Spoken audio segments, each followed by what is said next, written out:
Hello, good morning, good afternoon, good evening, whatever applies to you. I hope you're well and welcome to Big Foodie Geek, or rather welcome back to Big Foodie Geek, because I am back and I am recording for the first time in quite a long time, at least the first proper video in a while. Is it a proper video? To be honest, it's still not quite a proper video in my eyes because I'm not doing a recipe video today.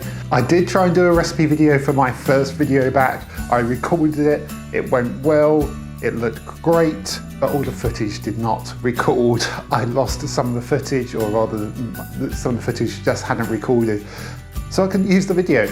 It's like a big chunk of the steps for the video that I was doing were just not there. So I couldn't do it. So this is technically not the first video back I've recorded, but this will be the first video going up since I said I would be back recording videos, if that makes sense. Anyway, long story short, I couldn't do the video that I wanted, and I wanted to get something up, and I went onto my YouTube studio, the creator studio, whatever you want to call it, and I noticed that I was finally, after nearly 4 years, on 2,000 subscribers, and I thought, well, hey, that's cool. At least my subscribers have gone up, even though I've been doing absolutely since 2021, basically. I thought, let's mark that, let's mark returning to the channel and doing videos by doing a little recap. Let's do a little bit of a top 10. I say top 10 because this is going to be purely based on my opinion. Let's do a top 10 of my videos. It seems like a arrogant thing to do, but really I thought it'd be a good opportunity for perhaps anyone who's like a new subscriber to see some videos that maybe they haven't watched before, or at least refresh your memory about what I've done previously, or perhaps even just refresh my memory about why I'm doing this and why I enjoyed it so much. So I'm going to do like a top 10 recap. I'm not going to put in all the videos, I'm just going to put some clips in from them, and I'm just going to run down my top 10 of my favourite videos that I've done over the history of Big Foodie Geek / Big Friendly Grub, as it used to be called. And I just thought it'd be a fun way to kick things off again and also get some content up while I'm trying to reshoot videos that didn't come out. So I'll do a little bit of a rundown, just say why it's in my top 10, and I'll put links in the description down below so you can watch those videos if you want to. And let's just have a little bit of a good time while I just get myself back on my feet and actually start recording proper videos again, because I think it'll be good fun and we can just have a laugh, really. So let's do this. Let's start off with number 10. So number 10 is actually my most popular video on the channel, and by most popular I mean it's got the most views of any video on the channel. It's got over like 60,000 views, which is not a lot in general YouTube terms, but for my channel it's quite high. And the reason it's quite high is because it's a video for the IKEA Swedish Meatballs. I think this was actually a demonstration of when you do a video, if you get it just right, if you time it just right around a particular trend or anything like that, you can get a lot of views even when you're not necessarily expecting it. Because with the Swedish IKEA meatball video, I actually timed it pretty well because IKEA released the recipe for their Swedish meatballs during the very first lockdown during the 2020 pandemic. I thought, you know, they've released this recipe, let's do a video on it.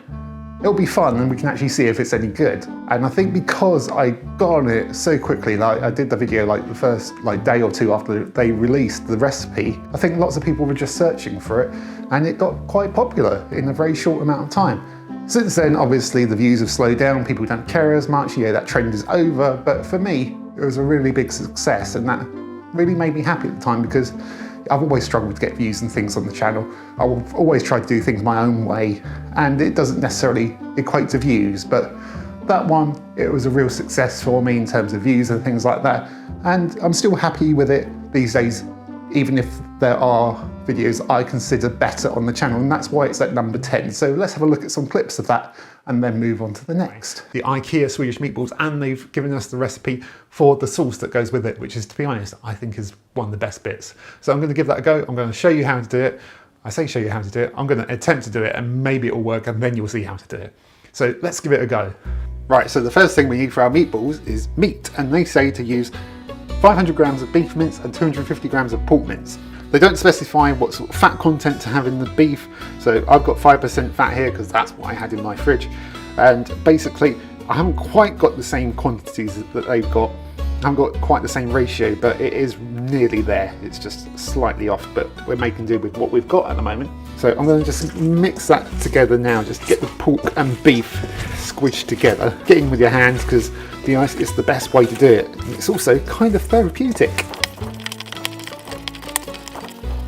There we go, much rolling later, and I have a nice plate of big balls, meatballs, sorry. So those are bigger than your average IKEA meatball, but to be honest, I don't mind. If you want smaller, make smaller. Now these are looking pretty browned all over, and that's taken about 5 minutes. Now these need to go into the oven at 180 degrees C or 160 degrees C fan. I have a fan, so that's what they're going in at. And they need to go in for 30 minutes to bake in the oven, just to cook them all the way through. But we're not done with this hob, because now while those are baking in the oven, we can now concentrate on the sauce. And as I said, the sauce is kind of my favourite part of all of this, and I'm really interested to see how it comes out, because I've tried to recreate it before, but it's not been quite right. So I'm really intrigued about this. So I've got my saucepan over a medium heat again, and I'm going to pop in 40 grams of butter. There we go, there are our IKEA meatballs in the IKEA meatball sauce, and served up with some lovely fresh peas, or frozen peas actually, and some new potatoes as they suggest. Oh yeah, those are good. Those are good. Yeah, those are really nice, and those are quite close to actually what you get in the shop. And that's it for me. That is it for this Big Friendly Grub. I hope you enjoyed the video as always, and I hope you like what I'm doing. And if you do, subscribe to the channel. Otherwise, stay safe, stay well, and I will see you on the next Big Friendly Grub. Bye. Now at number 9 is actually the very first recipe video that I did on the channel way back in 2019. This is when I was right starting off with the channel. I was really nervous because I had absolutely no idea what I was doing. I just knew that I wanted to do recipe videos that were really good for people who may not have like baked or cooked or anything like that, or just very unsure about it. So I wanted to show that if someone like me can do it, who has absolutely no clue what they're doing just generally in life, then you can do it as well. So I started off with a recipe for a traditional tin loaf, because I think a lot of people think making bread is hard and I can't do it, it takes too much time and this and that and the other. So I wanted to do a video that showed that you can do it, it just takes a little bit of time, but it's not actually hard. You know, a lot of these things, they're not hard, you just need to, you know, just push yourself a little bit out of your comfort zone, which is what this whole channel has been for me. It's been pushing myself out of my comfort zone, you know, getting onto camera. I've always struggled with anxiety, so that was always a big thing for me. You know, I have like body issues, and you know, having myself on camera is just not something I could comprehend. I had undiagnosed ADHD at the time, and that just made life difficult for various reasons. And it was just a whole huge combination of things that getting onto camera and putting out YouTube videos was just something I wouldn't have comprehended before. It's at a quite difficult time in my life. You know, just getting that first video out was a huge thing for me. Looking back, obviously the video can be better. It's overly long. You know, I probably go into too much detail. I waffle, which I'm very good at. But for me, just getting that first video out, even if it wasn't the best, it was still a huge moment for me. And that's why I have it at number 9, because I still love that video, because it just means a lot to me. And I still have people say, yo, that video really helped me as well, because it helped me make bread for the first time. And that means a lot for me. And that's one of the reasons why I started this channel, because I just want people to be able to enjoy baking and cooking like I do. And I feel like anyone can do it, as long as you give it a go. Just push yourself out your comfort zone, because it can do great things. I started this channel at a difficult time in my life. I quit drinking. I was having mental health problems, all the other reasons I stated earlier. And I still love doing it, even though I haven't been able to film as much over the last couple of years. I still love the channel, and that's one of the reasons why I've come back to it. And that video, that simple tin loaf, still means a lot for me. So let's watch some clips of it and then move on to number 8. Easily use the finer kind. As long as it's a fairly decent salt, try not to use too rubbishy table salt or anything like that. And then you will want about 350 milliliters of lukewarm water. I might have a little bit more there. And then I really think it's a good idea to invest in a dough scraper. They cost nothing at all. Well, they do cost something, but they're really, really cheap. You can probably get one for £1 or even less. But yeah, they're super cheap, and they're so handy for clearing up any mess and helping you mix together the dough. Even more of this in. It's going to be messy work, but to be honest, that's half the fun.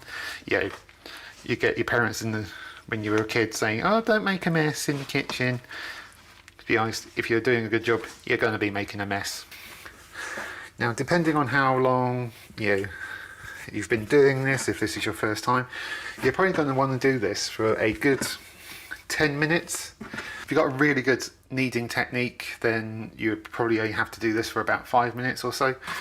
But somewhere between 5 and 10 minutes is how long you're going to knead it for. So I'll do this a little bit more. So stretch, turn, stretch, turn, and this action is going to strengthen the gluten in the bread. There you go, look at that. So you can see it's got that traditional loaf shape, it's risen well, it's poking out of the tin, it's got that split down the top, it's got that nice traditional loaf shape, it's got a good sound on it, it's got a bit of a crust on it. We could potentially make this crustier by changing the ingredients, but number that's another 8, recipe. testing a rotisserie grill. Now, I bought this gadget hoping it would be good, but not really expecting it to be any good. I thought it was just gonna be one of those things that it just turns out that it's just not any good, it doesn't really do what it's supposed to, but I was really surprised with it because it actually turned out to be a really, really good piece of kit, and it wasn't expensive or anything, and it's proved quite a popular video. A lot of people have gone into it and asked about it, and it was just really about testing the thing out. I'd love to go back to that video and redo a doner kebab as best as I can on that rotisserie grill and see if I can do it better. The gadget itself just really surprised me. It cooked the meat really well, it was easy to use, it was just like a really nice result. It's just proved a pretty popular video, it's got good engagement, and it's just an interesting one for me. It's like one of those ones that I didn't really expect to do anything in terms of both the gadget and the video itself. But it was just a fun one, and again, I'd love to revisit it. I've got another video on it, which is like testing it 3 different ways that wasn't the doner kebab. Again, that was a really good, fun video as well, and that was popular as well. It was just a really good video and one that exceeded my expectations. And I think, if you go back and watch it, you might be impressed by the gadget as well and want to pick one up, because I think, it's one of those ones where there's kind of like multiple versions of it, and they all are pretty much of a muchness. So if you pick one up, you might have good fun with it as well. But like I said, I really want to revisit that video and see what else I can do with that rotisserie grill, because again, it was one that just surprised me, and that's why it sits at number 8. So let's have a look at some clips and then move on to the next. Going into a kebab shop after God knows how many beers, and then having a doner kebab and then regretting it the next day. But there is something about it, and it's actually a really nice meal when done really well. But the doner kebabs that you often get in these kebab shops can be not that great, and God knows what goes into them. So today I'm going to try and make a homemade kebab using this thing, and it's going to be delicious because you're going to know exactly what goes into it.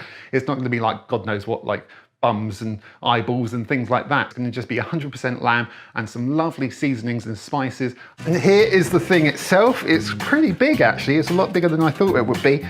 I'm going to put this on here. Right, I've switched to this view so we can have a closer look. Now it's out of the box. You're going to have to forgive my camera work because this is not made for handheld use really. But we've got here our timer to set up to about an hour's worth. We've got a drip tray here for catching with the fat. Here's the skewer that all the meat's going to go on to. We've got a coil at the back, which is obviously going to heat up and get everything cooking. And I've got 2 kilos of lamb leg steaks here, so there's no questioning that this kebab is going to be 100% lamb and not anything else, unlike some of the ones you get in kebab shops. But these lamb leg steaks are quite thick at the moment, so I'm going to want to cut these in half through the middle to make thinner slices so they cook better and more evenly. So I'm going to do that right now. So I'm just going to carefully try and slice through the middle of these to make them a lot thinner. What I just need to do is push this down onto here like so, stack it up like you would a big cylinder of the kebab meat. So I'm going to just keep doing this because this could take a while. I might not need all of this, but I'd rather have too much than not enough.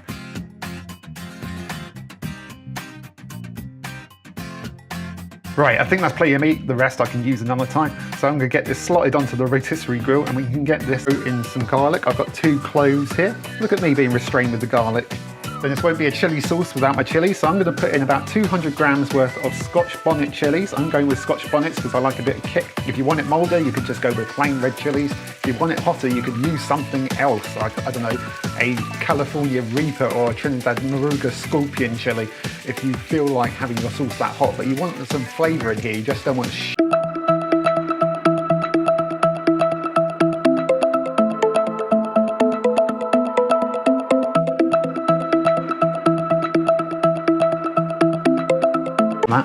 generates a lot of heat. There we go, look at that. There's some really charred bits on there, but there's also some wonderful looking lamb there. I'm more than happy with that. I'm going to drizzle over some of my kebab sauce. I'm not going to drown it, not like they do in the kebab shop sometimes. Oh wow, I got some of that meat right from the middle. It's so tender, really tender. It's cooked really well. Oh, that is so good. I'm going to get a bit from the outside because that will have more of the seasoning on it and it will be cooked a bit more. See, that's a bit more charred. But I might have to see what else we can do on it. If you have any suggestions about what I can do on that, let me know, because I really want to put that to the test a bit more. But just doing the doner kebab. Right, number 7, British idiots try Scandinavian food. This one was good fun because this was one that was filmed with my very, very good friend Steve, who, if you are a regular watcher of the channel, you see pops up every now and again. And helps me taste horrible food or delicious food if I'm feeling kind to him, and we just have a lot of fun. And this video was a lot of fun because it was tasting, the infamous surströmming, the fermented fish from Sweden or Scandinavia. I had to rename this video actually from Swedish food to Scandinavian food because later on people pointed out some of the snacks and stuff that I bought in this video weren't actually from Sweden, they were from the Scandinavia region. Like I think some were Norwegian, some were Danish and some were Finnish. I was like, my bad, I did my research but apparently I didn't research well enough, so I had to rename the video. But regardless, the main thing in that video that people latched onto was obviously the surströmming. Now, if you search for surströmming, there's going to be videos all over the internet of people trying this fermented fish and intense reactions. People going, I'm going to be sick. Those videos annoy me because they are clearly done for the reaction, for people to kind of have really intense reactions, for people to latch on and entertainment purposes. I get it, but it's not actually doing the surströmming the justice that it deserves, because people have clearly not handled the surströmming in the right way, because it's a fermented fish, very fermented fish, and you can tell people have left it in a warm place like a cupboard, and the fermentation just continues because it sits in the tin. You can see a lot of the tins on these videos. The tin has expanded and therefore the fermentation has continued and the fish has just got more intense. The fermentation is increased and it's increased that horrible rotting sewer smell that happens when you let something ferment for too long. And it's actually past the point where it's probably edible, really. And what you're actually supposed to do with surströmming is, even though it's in a tin, you chuck it in the fridge and the fermentation will no longer continue, or at least slow down by a great amount. And that will allow you to have it at its optimal tasting goodness, for want of a better term. And that's what I did. I put it into the fridge so Steve and I can actually taste it how you're supposed to. And we had it with the various bits and pieces that you're supposed to. You're supposed to have it with things like new potatoes and dill and sour cream and all sorts of other bits and pieces, and on particular like Swedish flatbreads, or Scandinavian flatbreads, sorry. Don't get me wrong, the fish stank. We opened it outside and it wasn't too bad when we were outside, but when we brought it inside, it's like it did pong a bit. It wasn't as bad as I thought it would be, but it did not smell pleasant. But when we actually tasted it, it wasn't too bad. I mean, I wouldn't say I would go back and eat it on its own, but when you have it with everything, it kind of complements everything around it, and it's really not as bad as you think. And for me, it's just like one of those things that I hate about certain video trends, because a lot of them aren't genuine. They are done for the views, and it's not really actually doing justice to the food that they're tasting. Maybe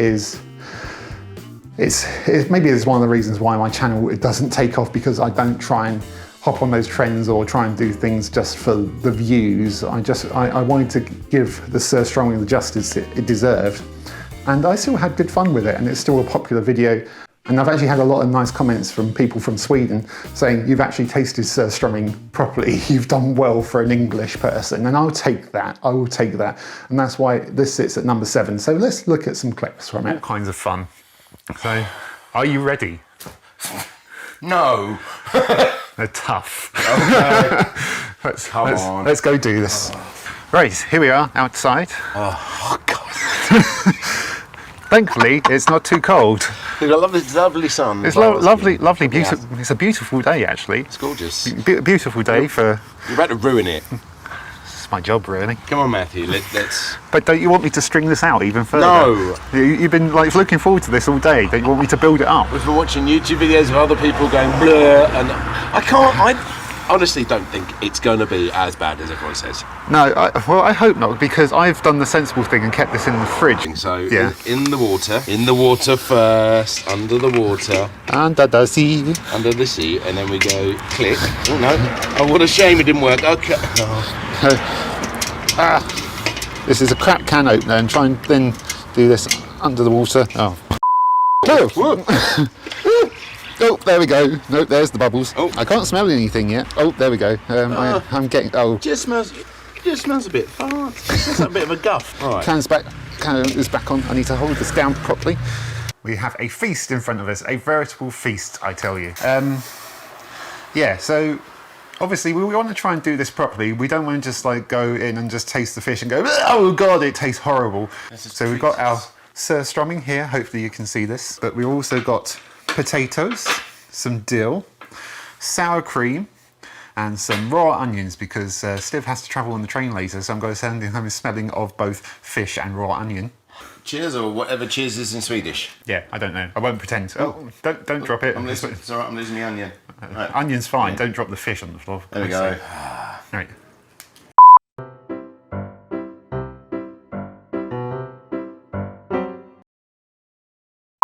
Right, number 6, another unexpectedly popular video for me and a very, very simple one. This was just how to make Coronation Chicken. As I say in the video, multiple times I go back and watch it and I realise how many times I say this, but Coronation Chicken is one of my favourite things to make in the world. It's one of my favourite foods in the world, and I wanted to show people how to make that. And again, this is a video quite early on and I'm still overly verbose. I don't get onto the actual recipe itself very quickly. But it was a video that I enjoyed, one that I made because I enjoy the food so much and didn't really expect anything of it.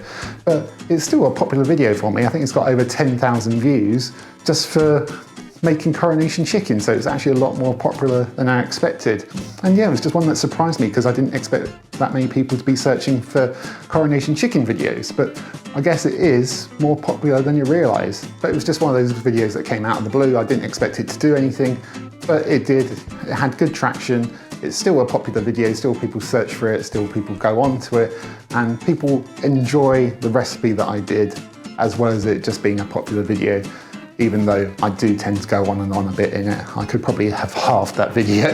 This is one of the things I've learned over time. I've learned how to edit my videos better. Yes, I do have some longer ones, but I have got better at editing my videos. So in that regards, I enjoy the video as well because I can kind of see how I've progressed with my videos as well and how I've got better at editing them. Still not great, but better. Basically, I need something to eat for tonight, and I had an idea that I could possibly make one of my favourite things in the entire world. And what might that be, you might ask? Well, you've probably already read the title of the video. It's Coronation Chicken. Now, if you're unsure of what Coronation Chicken is, it's actually a dish that was made for the coronation of Queen Victoria. What is it, Queen Victoria? Is it Queen Elizabeth II? Oh God, I don't know now.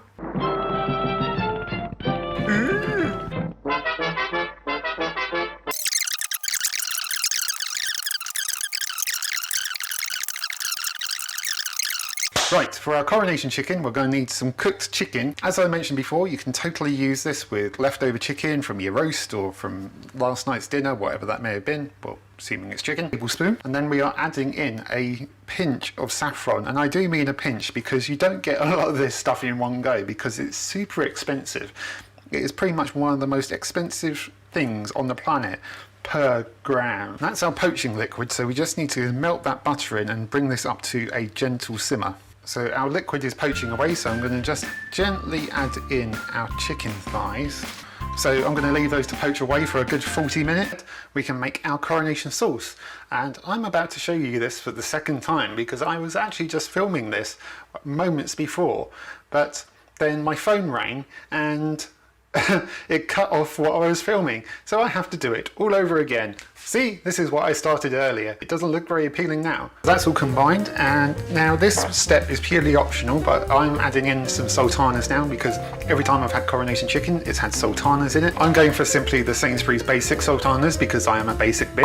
So I'm popping these in. You could also go for dried apricots as well, chunks of dried apricot. So I've prepared my second favourite way to enjoy Coronation Chicken, which is in a jacket potato. My favourite way is in a sandwich, but because I have no bread and it's actually dinner time, I thought a jacket potato would be a more appropriate way to enjoy it. So there you go, a rather unconventional and off-the-cuff video today, but hopefully you enjoyed it. Oh, that is so good. I love Coronation Chicken so much. I have done since, like, as far as I can remember, like before I was a teenager, which was a fair while ago now. It's just so nice, it's so flavoursome. It's kind of like a quintessential British thing. Whoever's Coronation it was for, I don't really care. It's Number 5. Now this one is a more recent video. This was actually from last year when I had tried to relaunch the channel and I was getting back into the swing of things and recording videos again. And it wasn't long after that that life went upside down and I had to stop filming again. But this was one of the videos from last year. And again, it's one that really surprised me because it was a gadget that I picked up, not expecting to be great, to be honest, but it turned out to be amazing. It was the electric smoker that I picked up. I bought it because I thought it would be great because I love smoked foods and I lived in a flat at the time. So obviously I couldn't have an outdoor smoker or anything. So I thought I'll pick up this electric smoker and actually see if it's any good. And you know what? It was bloody great. It really was. It was one of those ones that really surprised me because it was far, far better than it had any right to be. I made a smoked beef brisket in it and it just turned out so well. It was amazing. It was so, so good. And I think people latched onto that as well because it is quite a popular video for me. I do get constant views on it and people asking about it. And it's just a really impressive bit of kit. It didn't cost a lot and it was just a fun video to make because it genuinely surprised me about how good it was. And that is another gadget that I want to revisit now that I'm doing videos again. It was just another video that's just like, hey, this is actually a lot better than I thought it would be. Who knew? Who knew electric smokers could actually be decent? Okay, it's not gonna be as good as your proper outdoor smoker, but it was still a really good bit of kit. One that I really enjoyed, and the beef brisket at the end was so good and so tender. Go and watch that video because I think you'll be as surprised as I was. Don't know how I was going to end that sentence, but that's how it ended. Slick Matty, slick. Smoked food while I'm out there. I've had like smoked meats over here as well, but it's just a completely different quality. But smoking meat has picked up in popularity over here in the UK, but trying to do it on the same level as the US does, it's really, really difficult because you need the equipment, the cuts of meat are a bit different. Beef biscuit. Ooh, a beef biscuit. Okay, I've got everything out of the box, out of the plastic, and what we've got here, we've got our base cooking pot, create the smoke from our wood chips. And we've got our charring cup here, which fits over our heating element. So I'm just going to be using salt, some black pepper, and a bit of white pepper as well, because I really like white pepper and the flavour it gives. And that's all I'm going to be using, just simply using salt and pepper, because that is kind of like the popular thing to do over in the US. If you do the brisket right, then that's all you need. That's all you need to season the meat with. So that's all I'm going to be rubbing on my meat, if you excuse the phrase. So I've got my cut of brisket here. Brisket is actually the cut of meat that comes from the breast or lower chest of the cow, and it takes about 60% of the supportive weight of the cow. So it's a very, very muscular bit of meat. So it needs long, slow cooking for it to be able to be a nice tender meat. That's why it's perfect for things like slow cookers and smoking. And all I'm going to be doing with this is coating it in salt and pepper mix that I'm going to be doing, and we're just going to smoke it for about 4 hours and see how we go with it. As I mentioned, this is a 2 kilo cut. I couldn't go any bigger than that because it wouldn't fit into my smoker, and also, yeah, it was £30 anyway. I wouldn't want to spend any more than that. That's already a lot of money to spend on one cut of meat as far as I'm concerned with the way my finances are. It's only been a couple of minutes, but you can see that is already smoking a lot, and it's already starting to come out the sides a little bit. So I am going to have to turn on the extractor fan, which is very noisy. So I'm going to have to just leave this and see how we are in a couple of hours. Right, we're over halfway now, so I wanted to do like a little halfway check-in. We're off the cold smoke portion of the smoking now and onto the hot smoke, and you can see it's getting more moisture condensation in there, which is obviously from the cooking process. To loosen the lid, so let's take a look. Ooh, look at that. That actually looks pretty dang decent. That looks a hell of a lot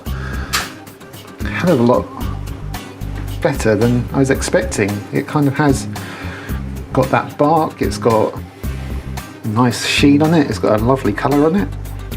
I thought I'd show you what the inside of the smoke is like after the actual smoking. You can see a lot of the juice and stuff has dripped into the smoker, which is to be expected, to be honest. You know, so a lot of the fat, a lot of the juice there.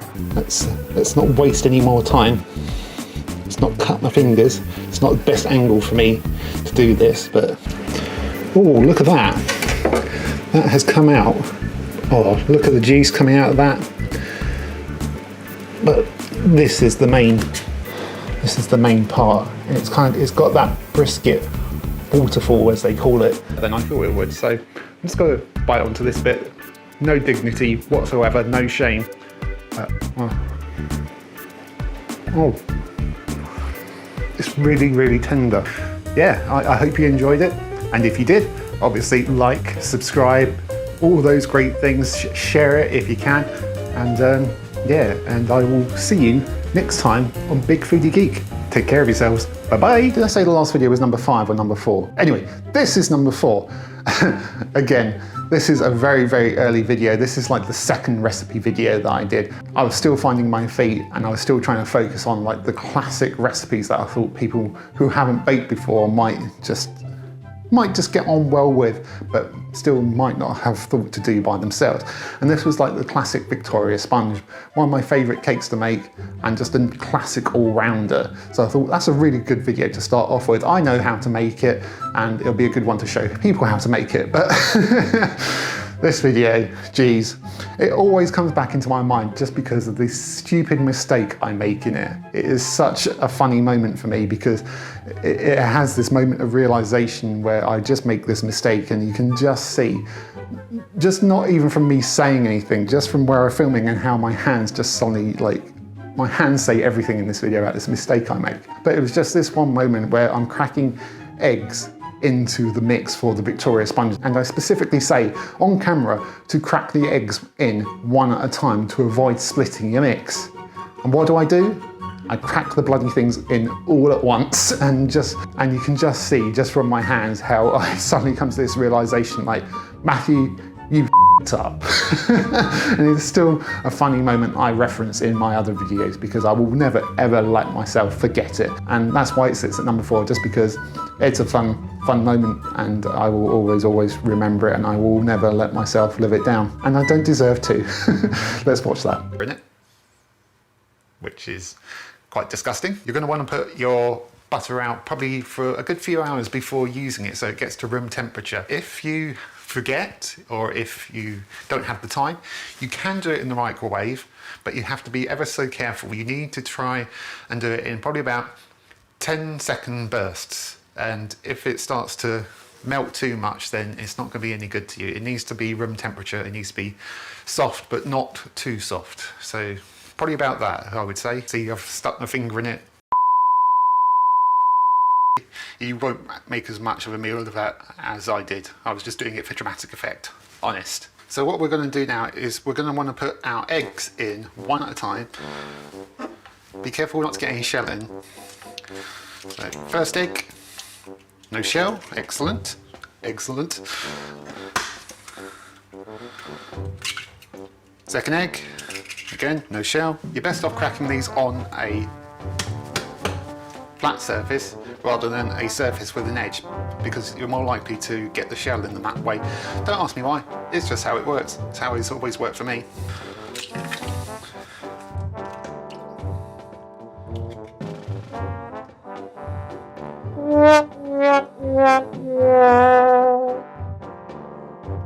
So that's our eggs cracked in. You can, and you probably should do those one at a time and then mix them in. But because I'm a rebel and because I made a slight mistake, I put them all in at once. But that's okay. We'll make this work because what I like to do when I crack my eggs in, I like to put in a spoonful of flour for each egg. So I'm going to do that now. Like I said, ideally you should do it 1 egg, mix it, 1 egg, mix it, 1 egg, mix it, 1 egg, mix it. Less of a chance of it curdling. Skip to the end. It's really not that much trouble at all. You know, I did that all by hand, didn't use a machine or anything like that. And it was still fairly simple. If you're looking to get started with cakes, I can recommend no cake higher than this one. Now, number 3 I'm actually cheating with because it's actually 2 videos rather than 1, but I couldn't separate them. I like them both for very similar reasons. So I thought I'm going to pick them both because why not? It's my channel, it's my video, I can do whatever the heck I like.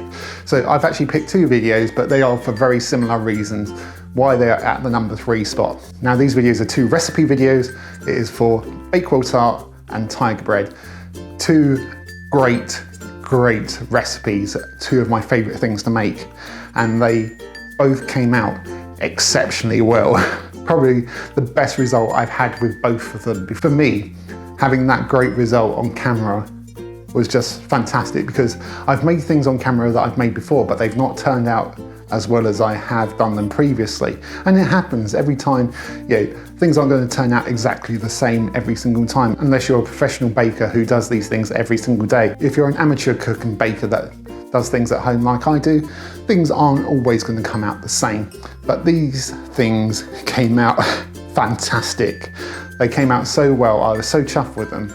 And they are both videos that people have latched onto and said, you know, this is the first time I've made this, or I've made this before and I've used your recipe and it's come out fantastic. I have so many nice comments on those videos. And for me, it reminds me why I started this channel and just emphasizes the reason why I love doing these videos, because there's nothing better than someone coming and saying, you know, this video really helped me, it enabled me to make this for the first time, or this is the best result I've had with this and it came out amazing, and people going back saying I've actually made this again.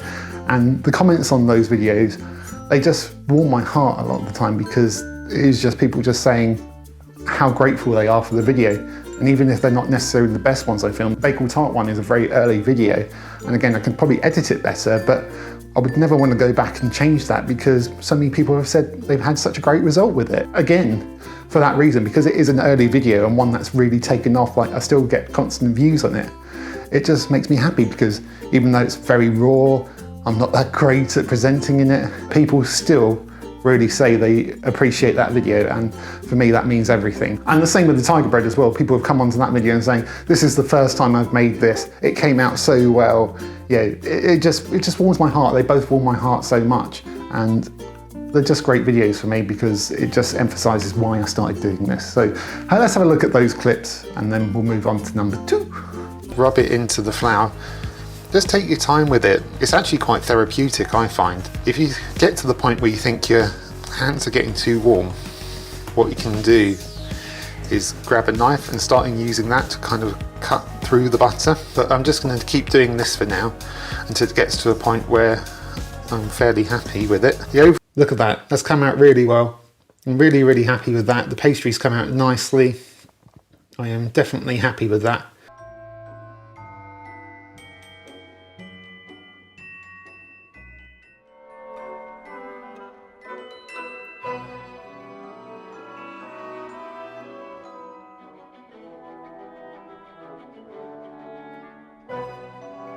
Whew, that's hot. Oh, there we go. Look at that. One magnificent looking tiger loaf. You be quiet. Look at that. That has come out really, really well. That looks fantastic. Got that lovely crust on there. Sounds amazing. Got kind of like that classic split down the middle, because usually on most breads you kind of like cut.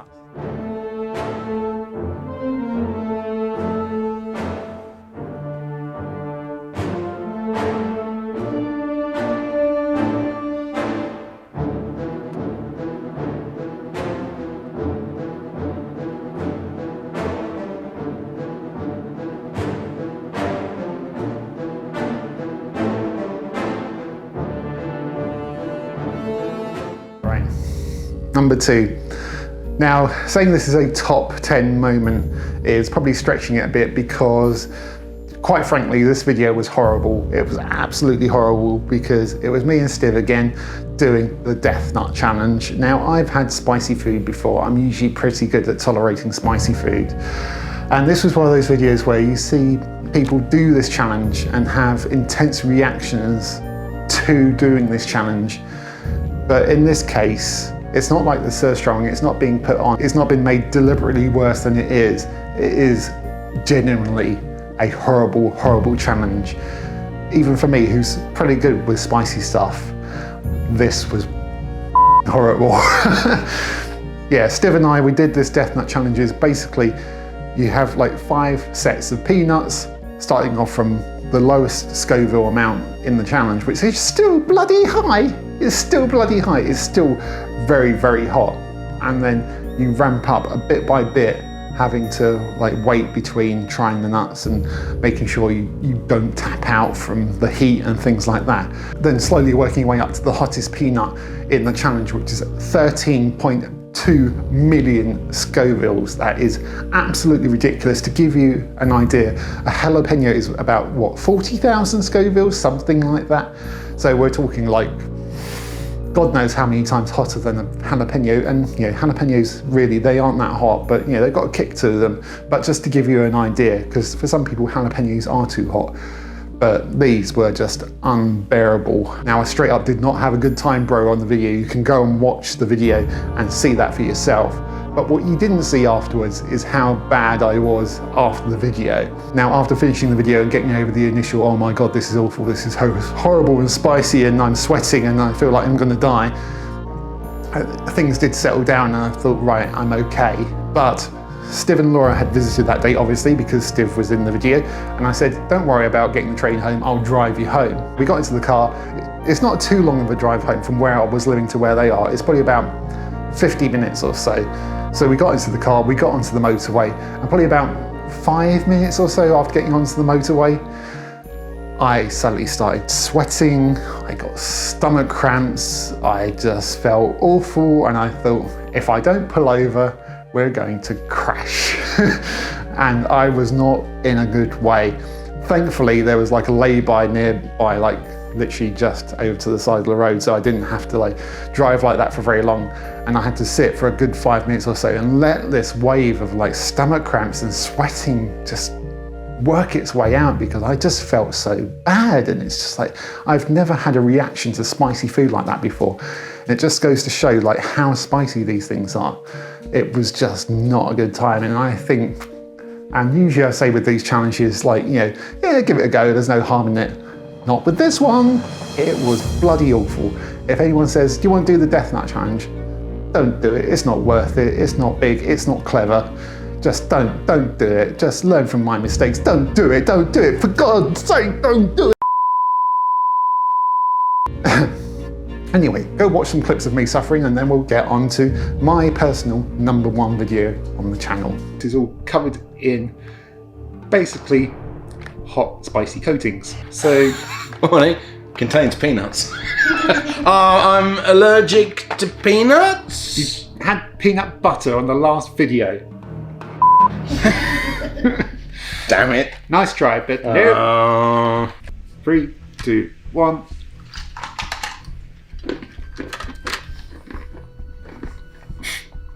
Oh, is that getting started?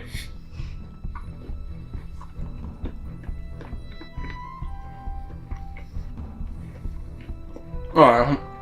Quite sweet, actually. Almost like honey roasted, but very, very hot.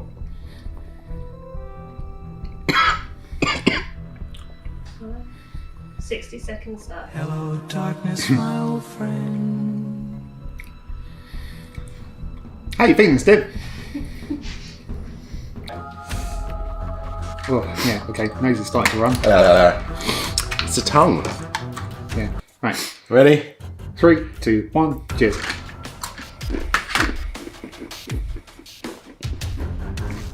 Seconds started. That hotter? That is hot. And there's not much flavour in that one either. No, that's just bitter Yeah. and painful. No, that's stupid. That's stupid. That's made my eyes water. I don't want to do anymore. No. It's I'm dry. Oh no, it's making me sweat. Ah. No.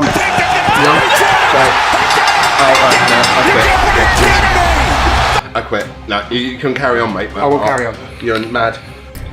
Right, last one, the Death Nut. 13 million Scovilles. Be honest, I don't know what the pain level is between them. But No. 3, 2, 1. Go. Oh, Jesus Christ.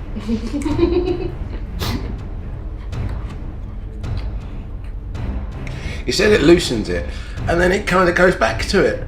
Right. Your 5 minutes have started. Now I'm in pain on 3.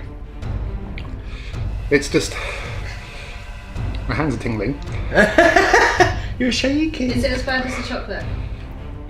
It's worse. It's worse than chocolate, okay. Because there's no milk to offset it.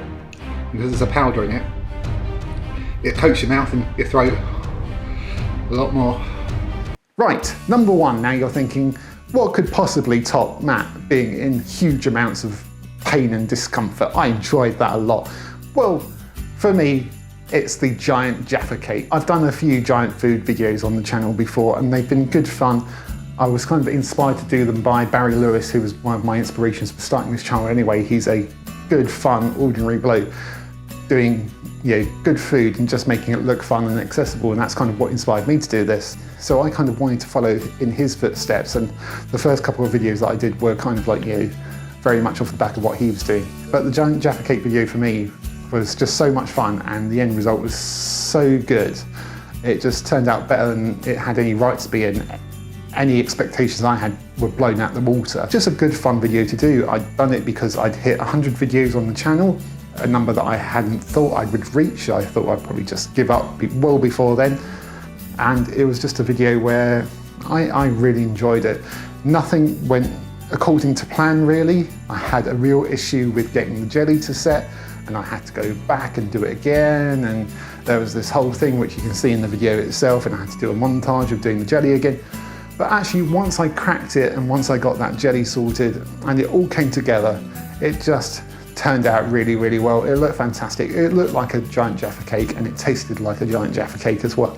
I don't think it really got the views that I hoped it would, but it doesn't matter because I enjoyed it. For me, it is still my favourite video on the channel just because it was so much fun to make and the end result was so good. And I'm putting it at number 1 because I think it is a better video than the views give it credit for. So if you can go and watch the video and enjoy it as much as I enjoyed making it, that would mean a lot to me. So that's why it's going at number 1. I enjoyed it so much, it was just so much fun. It came out really well and I think it's just an underrated video, which kind of sounds like tooting my own horn, but if there's only like one video on the channel I think that should have done better in terms of views, then it's that one. So for me that's why it's at number 1. So let's watch some clips of it and then I'll wrap up. Quite a dense sponge, so I'm going to try and not make it too light or fluffy because I want it to have good structure to be able to hold our jelly and our chocolate. So I'm going to be using half a kilo of softened butter and half a kilo of caster sugar. On with my beater. I'm just going to let this, beat this up until that looks pretty good to me. So I'm just going to get around the edges, just get any loose bits. Right, I've got my giant baking tin here. I can't remember how many inches it is. A lot. 12? Can't remember. Doesn't matter. It's big. That's all that matters today. There we go. That is all nice and even. And I'm now popping that into the oven at 180 degrees, probably for about a good 40 to 45 minutes, but I will keep checking it along the way. Right, next to our Jaffa cake, we want to make the orange disc that goes in it. So it's not the easiest thing to take out, but it's a little orange disc of orange flavoured jelly basically. So I'm going to recreate that. So I've already got here 4 packs of orange jelly. So I'm going to be using 4 packs of that orange flavour. So I'm going in with a whole jar's worth. Oh wait, it's not set. It's not even a little bit set.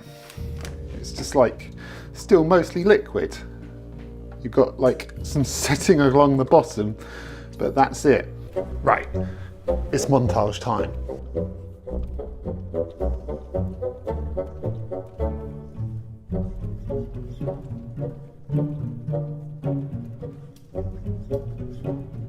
Check this out. Oh, it's heavy, but that has set. That is perfect. And push down on this. Oh, it makes a lovely sound. Oh, so I've got here a kilo's worth of very, very nice Belgian milk chocolate, which I'm going to melt down in a bain-marie. So that's just a bowl over a pan of simmering water. So I'm going to pop this whole bag in. I think a kilo will be enough. I do have some extra chocolate in case it's not. Okay, this is it. This is it. Oh, it's spreading out.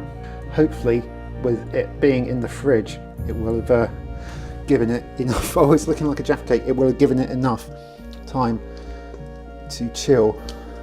Look at that. That is a monster. And there is a normal sized Jaffa cake for comparison. That is pretty bang on. Look at the depth of it as well, look. So we can get a good cross section. Oh yeah, look at that.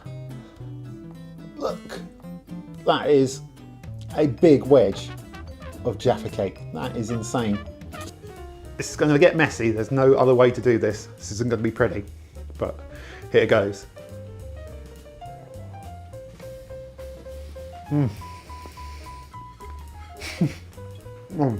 Oh, that is good. That is naughty. I'm so happy with that. That's come out better than I could have hoped for.